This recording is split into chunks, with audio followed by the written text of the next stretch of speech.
In today's video, I'm going to teach you how to fix Shopify login problems. If you're seeing errors, endless loading, or your login keeps looping back to the same page, don't worry. We'll walk through a clean, reliable process to get you back in quickly. Start by opening the official Shopify website in your browser and navigate to the login page. Sometimes the issue is simply a stale session or outdated data stuck in your browser. That's why the most effective fix is to clear your cache and cookies. Look to the top right corner of your browser and click the three dots to open the menu. Choose Settings, then go to Privacy and Security. Select Clear Browsing Data. In the window that appears, set the time range to at least the last 24 hours, and if the problem has been around for a while, choose All Time. Make sure cookies and other site data and cached images and files are selected. Be aware that clearing cookies will sign you out of most sites, so you may need to log back in elsewhere afterward. Click Clear Data and give your browser a moment to finish. It can also help to close and reopen the browser before trying again.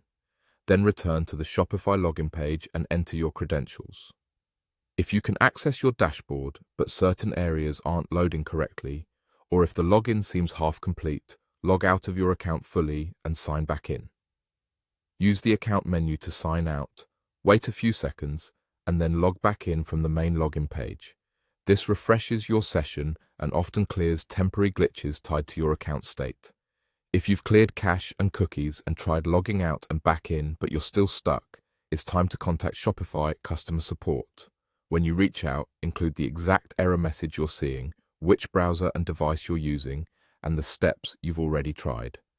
This context helps support pinpoint the cause faster. You can access support through the Help Center on the Shopify website and choose the option that works best for you.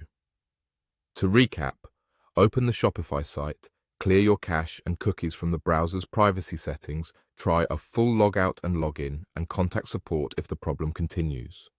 Follow these steps carefully, and you should be back in with minimal downtime. Thanks for watching, and I hope this helped you resolve your login issues quickly.